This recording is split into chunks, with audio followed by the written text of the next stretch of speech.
Hello everyone, this is Steve O'Reilly with SkinnyPost.com. We're going to talk a little bit about the bounty situation and Gregg Williams' new tape that was leaked from a filmmaker who was working with the Saints organization, had sent out a audio tape of Gregg Williams' speech that he gave before the San Francisco 49ers game, which has caused quite a stir around the NFL.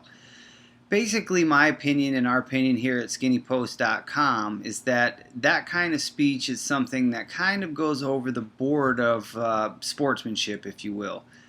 You know, we totally understand that this is something that's gone on in the NFL for quite a long time. I mean, we all recall the 1989 Bounty Bowl with Buddy Ryan, where there was a lot of vicious hits and guys were being injured. And a lot of NFL players that I've talked to have said that this is nothing new. And I think 95% of the speech that Gregg Williams gave, and if you haven't heard the speech, you simply need to Google it, and I'm sure you'll find a bunch of media outlets that will post it. However, it's not something that we post here at skinnypost.com, as it's not really family-oriented with some of the graphic language.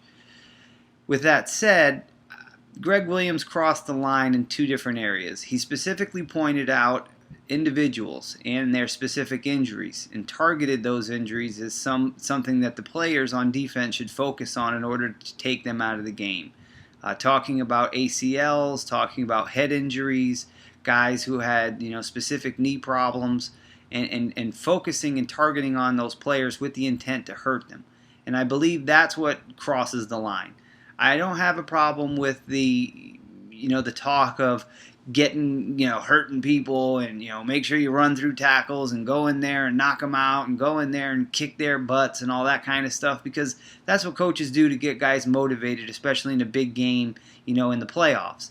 But when you start focusing on players and their specific injuries and trying to re-injure them so that they're not a factor in the game, that crosses the line of sportsmanship.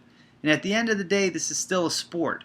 So we teach our children, we teach the peewees, we teach high school kids, we teach college kids that sportsmanship is the main reason that we're involved in sports, is to learn how to be a good sport, how to maintain sportsmanship. Shake hands with your opponent after the game. You don't really wish ill will on anyone. And due to this audio recording that was leaked to the press, I think a couple things are going to happen. First, I think Gregg Williams isn't going to be allowed in the league anymore. I think he's going to be banned for life and his coaching days will be over. Second, I think that teams are going to put a strong, watchful eye on the people that they allow in their locker rooms, especially with recording devices. And like it or not, teams aren't going to subject themselves to someone who is saying that they're there for one reason, but then are turning around and perhaps selling a story to a major media outlet, trying to put some money in their pocket in order for the media outlet to go to the masses and say, well, look what's going on here. 99% of all locker room conversations are private.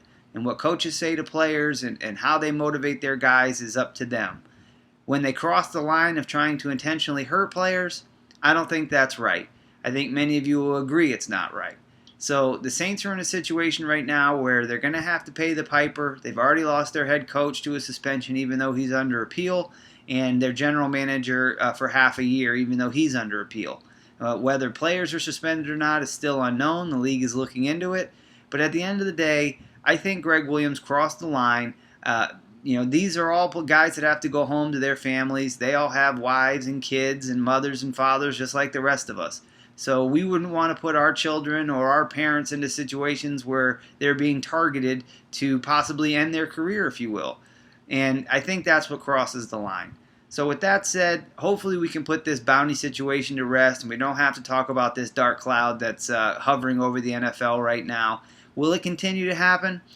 Only time will tell. If it does, it'll probably be very, very secretive. I'm sure there'll still be kiddies or pots, if you will, for big hits, for big tackles, for sacks and that kind of thing, incentives between the players, and that's fine. But I don't think that there'll be any more intentionally trying to hurt players, because at the end of the day, this is a fraternity. All these guys are friends, most of them anyway, and I don't think anyone's intentionally trying to hurt anyone else. Gregg Williams crossed the line, and we believe he'll pay the price for it. For SkinnyPost.com, I'm Steve O'Reilly, and we're giving you the Skinny 24/7.